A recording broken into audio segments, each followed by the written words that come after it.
Always true.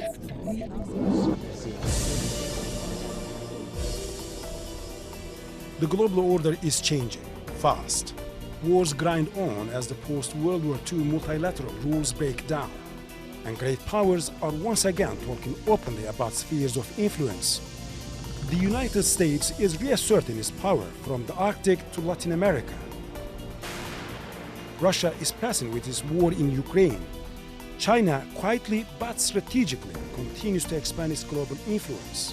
And Europe, many argue, appears uncertain about its next move. In this fractured global order, one country finds itself at the center of nearly every political fault line: Turkey.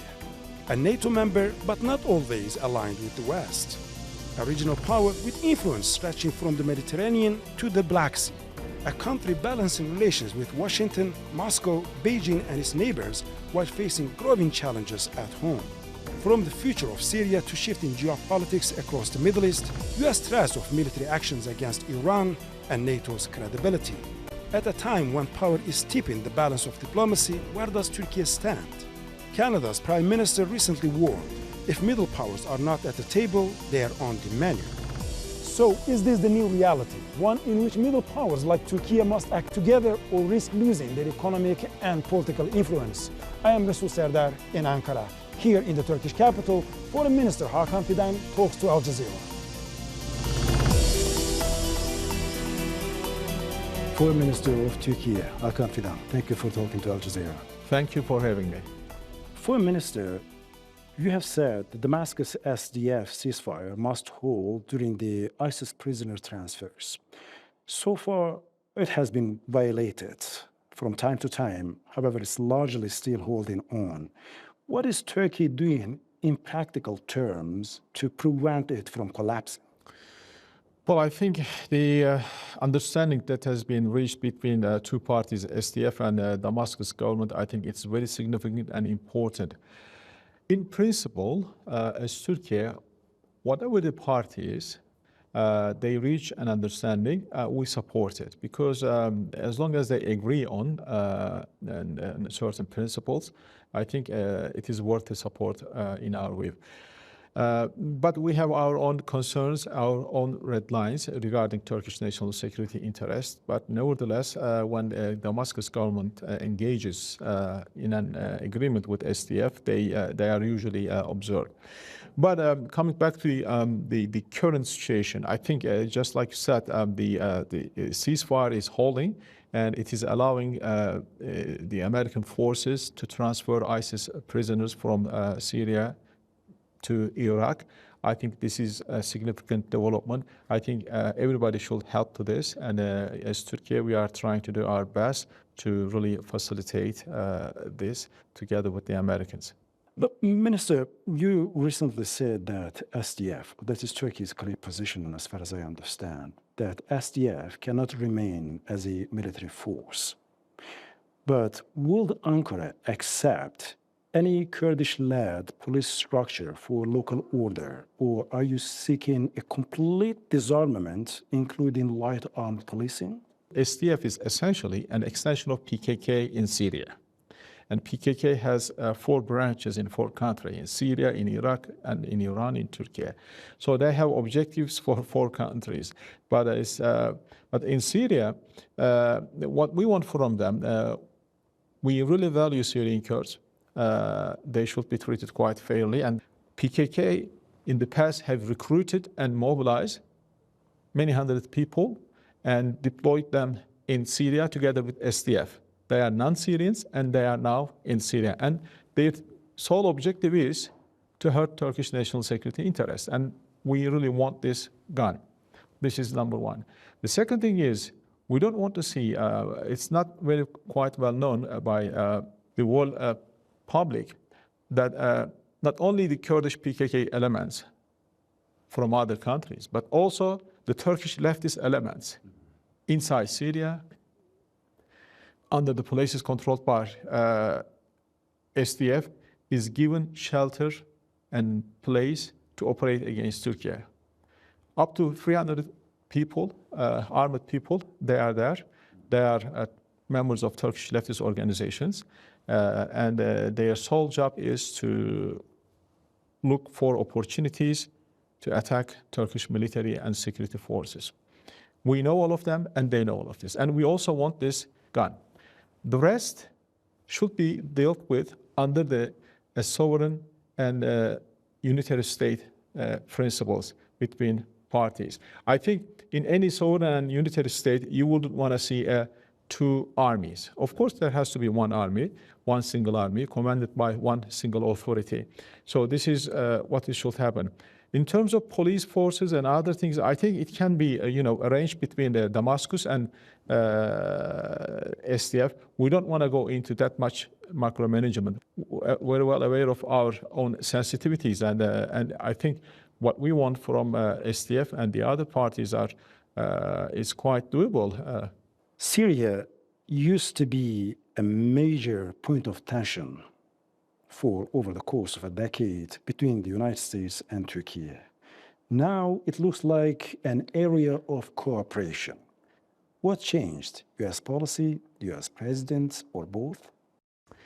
Well, first of all, what Mr. Trump is trying to do as foreign policy objectives, I think, is making quite a difference. And first of all, what he's trying to do in terms of bringing ceasefire in Gaza is quite something that we support. We are cooperating.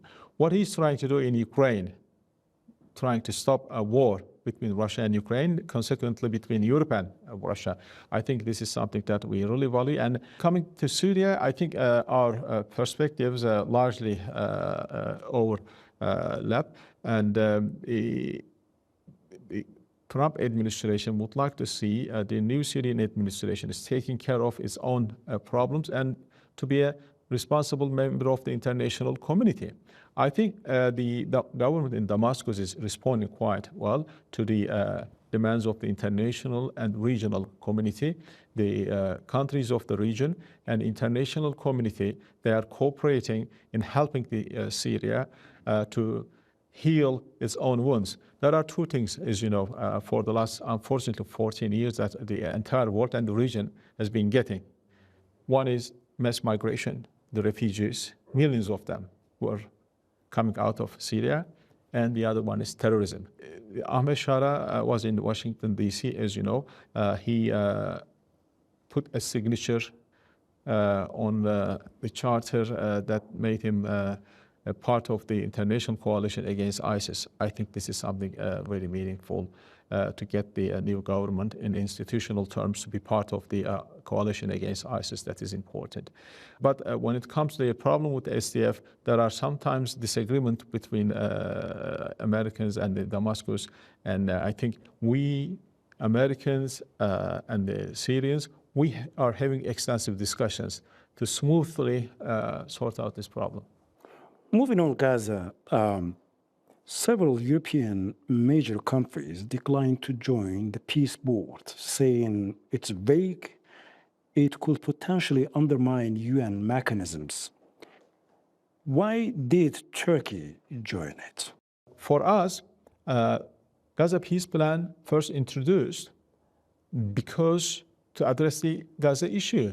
Now, Board of Peace, as an extension of all the process, when it was started September 25 last year during the UNGA meeting in New York, 8 Muslim countries leaders came together with President Trump and to find a way of stopping genocide in Gaza. I think that was the real beginning and the birthplace of 20-point Gaza peace plan. So since that day, there has been a continuous process, whether in the form of exchanging views or creating institutions, reaching the agreements. Now we've completed the first phase of the ceasefire, and we think that Board of Peace is a platform where we can really advance agenda for Gaza. If Hamas, as part of the second phase, is completely disarmed, as the US and Israel demand, then what mechanism will actually deter Israel from violating Palestinian rights or the future agreements? What will be the guarantee that Israel will abide by rules? In military terms, Hamas has never been a deterrent factor against Israel, because there is no match between Israeli military power supported by the American military power and the Hamas military power. Although Hamas was resisting against occupation, but it's not a deterring. You know, at best, it can be a disturbing factor for Israel, but it cannot be a deterrent factor. Hamas security forces was good enough to run the entire Gaza Local and order. to provide local security and policing. But when it comes to deterring Israel, you know, Israel was and has always been a position whenever they would like to do a military operation, they were conducting. Then, regardless of Hamas' military presence, but is there still a plan to create a mechanism that could deter Israel from violating the agreements? One of the provisions is suggesting a creation of ISF, International Stabilization Force. You know, this is important. If that can be implemented, I think it will help both Israel and the Palestinians,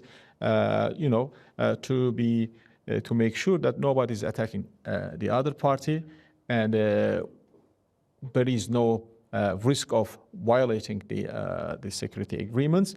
That will be a new chapter in Palestinian question. So while you're talking about International Stabilization Force, will Turkey contribute to troops in Gaza as a part of International Stabilization Force despite Israeli opposition? Well, again, it's subject to comprehensive negotiations. As you know, Mr. Netanyahu has been objecting Turkey's participation to Board of Peace. We've been invited and we participated, and inclusion of my name into Gaza Executive Committee. Yet we are there because we are, together with Egypt, Qatar, and United States, we are core members of mediation group. So our present position to make whatever possible to contribute to the ongoing peace process in Gaza, whether humanitarian form, whether military form, whether political form. Now, if we are asked, we are ready to provide military units to ISF. So, just briefly, is there any realistic path to restoring a full Turkey-Israel political normalization, or is the rupture now structural? Well, when we, entered the recent episode of relations between Turkey and Israel, we made it very clear. When we were cutting the trade with Israel, we made it very clear. As long as the war continues and no humanitarian assistance is allowed to enter Gaza, we will not restart our trade. It tells something. Our problem is not with Israel. Our problem is with the Israelis' policies in the region, especially towards the Palestinians, and the recent one, especially the genocide in Gaza. So you think that the rupture is not structural, but conditional. Conditional. I see that. So moving on, Iran-US tensions. You just recently warned that Israel may be looking for an opportunity to strike Iran. What indicators are you basing that assessment on? And also, what do you think such an attack would aim to achieve? Deterrence, degradation, or regime change? I think the primary objective of Israel will be to destroy some of critical capabilities of Iranian military. So they're not up to the regime change? Well, they would like to do that, but I don't know if they can do it because it's up to the people. It's not up to an outside military intervention. And the Iranian people, at the time of war and attack from outside, especially coming from Israel, they always unite around their leaders. But when you said Israel may be looking for an opportunity to strike Iran, was that based on your reading of the situation, or there were some indicators that you based your assessment on? Well, I don't want to go into the details of how I reach these assessments, but anybody who is judging what happened the 12th Day War, I think can easily reach these understandings, and I don't want to do more military elaboration. But one thing that I want to say on this subject is it's wrong. It's wrong to attack on Iran. It's wrong to start the war again. Iran is ready to negotiate on nuclear file again. Once you start, my advice always to the American friends, close the files one by one with Iran. Start with nuclear, close it, then the other, then the other, not get then it the as other. a package. Now, I mean, if you put them as a package, all of them, it will be very difficult for our Iranian friends to digest and to really process it and to go through this. And sometimes it might seem humiliating, for them. I see. It will be very difficult to explain to not only themselves but to the leadership. So, if we can make things, better tolerated, I think it will help. Foreign Minister, some analysts argue that a new regional order is emerging where the U.S. works mainly with the strong central states while sidelining the non-state actors. So where does Iran fit, or where should it fit in that picture? Well, so no place for Hamas, no place for SDF, no place for Hezbollah, no place for proxies. But where does Iran fit in that picture? Well, Iran actually can fit in a perfect place, can fit. I'm not talking about the current status quo, but the ability and capability that Iran can perform. When I was in Iran, 2 months ago, I was very frank with my Iranian friends because they need to create a trust in the region. They need to pay attention how they are pursued by the regional countries because they are not going anywhere. We are not going anywhere. Why this is important? Because no matter what our different ideologies and regimes and sectarians and everything else within the nation states system, we have to know how to cooperate and how to work together in our region. To encourage them for more regional cooperation. Yes, but to be able to do so, they need to give up from certain practices, certain policies. Well, talking about the regional arrangements or regional engagement. So after the Israeli strike on Doha, many questioned the reliability of the U.S. security umbrella. So do you believe now the Gulf and the region need their own security arrangements? Yes, they need. They need not because to be deterrent against any threat. They need to create the fundamental and ultimate trust between themselves. So it's about trust building rather than deterrence. Absolutely. I mean, deterrence will come only second. Because when you engage, commit yourself to someone else's security, that it is the ultimate trust.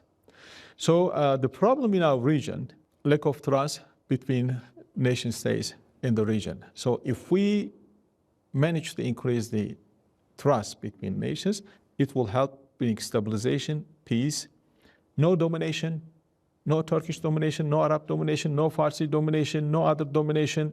The regional countries are coming together, acting responsibly. Look at how European Union has managed to form itself from scratch to today. Why not us? Last year, Saudi Arabia and Pakistan signed a massive defense pact. And as now Turkey is preparing to join it, what kind of shared threat perception compelled you to come together? And do you believe some other countries in the region will also follow the case and join this defense pact? Well, I think any pact in the region should be more inclusive. This is important. Otherwise, we don't want to be divisive. We don't want to create another camp. We want to create a regional solidarity platform. This should be the objective. It can start with 2-3 countries, but in due course, if it evolves into something all-encompassing, including most of the countries of the region, that will be ideal, and that will serve the ultimate purpose. But what was the shared threat perception that compelled you to come together? Well, first of all, we saw that in the absence of regional solidarity, we always need a hegemon. When hegemon comes to your power to sort out the problems, most of the time when they leave, things they leave behind is worse than when they come. And secondly, they ask for their invoice. You've got to pay them. It comes with a cost. Big cost. So, and plus, it is not also serving the national interest of the hegemon either. So, I mean, we've seen this in the case of the United States and other hegemons in the region. So we've got to be able to sort out our own problems. We have to show regional ownership. That requires certain degree of solidarity and institutionalization. When you're talking about institutionalization, it also dictates you to establish some pacts and platforms. So in order not to need a hegemon to come and sort problems, you've got to be able to sort your own problems. So you shouldn't be outsourcing your security. Absolutely. Regarding Ukraine, how close are we to a settlement, and realistically, what role Turkey can play? Well, I think we are close as ever to a possible peace agreement, comparing to the previous engagements in terms of inclusion of all the parties, major European countries, the United States, and to a certain extent Russia. I think one or two outstanding issues now is being worked out by the parties, and I am in constant communications with relevant sides because Turkey has played a big role in many aspects of the ceasefire talks, and we facilitated the talks. We facilitated exchange of prisoners and other humanitarian affairs. For the last 4 years, while the war was going on, I think there was a need to have discussions, talks between the parties. Turkey saw this need, and as part of our foreign policy objective to see this ceasefire in Ukraine, we gladly facilitated those things. But right now, after Mr. Trump's coming to power, his work to bring the ceasefire, I think, is working. I don't know if we could reach the ultimate goal, but I don't see why not. It requires a little bit more creativity from the parties, because there are certain issues related to the land, cannot be easily addressed. And the other issues, I think security guarantees and related issues, I think already been agreed to a certain extent. As you know, any peace agreement between Russia and Ukraine will not be only Russia and Ukraine. It will be also between Europe and Russia. It will also redefine the economic relations, trade relations with Russia and United States, with Russia and Europe. It will be. Then it actually comes to the friction within the Western camp now. If that is not going to be just a deal between the two parties, and if there are multi-parties involved in this peace settlement process. So with the growing tensions between the United States and Europe over Greenland, the role of the NATO, Russia, Ukraine, and the nature of relations with China, are you concerned about the alliance's future? Of NATO? Of NATO, and as a whole, the Western camp, that they can unite and come with a unified position? Well, that's a big issue within a transatlantic community now, because Russia-Ukraine war and changing position of the United States was only one issue. But now we are seeing other issues adding up within for this debate. The American possible disengagement from European security structure is a major concern for Europeans. And not only what's happening in Ukraine-Russia war, the changing American position, but also disengagement. And the Greenland issue is also a problem, and the tariffs are creating another set of problems. As a part of this questioning, just some major European countries now speak openly about a self-reliant European security order. Yes. And so is this, according to you, an alternative to the US-led NATO, and what will Turkey's role be in it? Well, NATO is, of course, I think a primary framework of cooperation on security for transatlantic community. I think as long as it can function, I think it serves the purpose of both European and American and transatlantic security. But if we are divided among ourselves, the United States and Europe, I think Europe needs to, in any way, increase their defense capacity. European Union, in defense industry area, they are taking some measures. SAFE is one of them.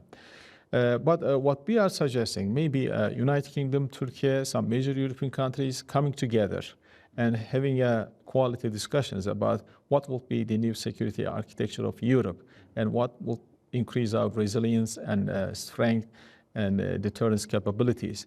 Because what's happening right now is, unless we have a collective good security capability here in the region, we will be orbiting on different powers, center of gravity. So we can create our own center of gravity in this region. Mm-hmm. If UK, Turkey, and France, Germany, and major European countries can really make their own decisions, and we don't need to be drifted away to either transatlantic or China or Russia. We can have, of course, high quality cooperation with those major powers. But when it comes to, either we will continue with and expect the American security umbrella protecting Europe and EU forever, or you think that if it is gone, you need to come up with your own center of gravity. Look, we need to create safety, security for everybody in the region. Foreign Minister of Turkey, Hakan Fidan, thank you for talking to us. Thank you for having me. Thank you.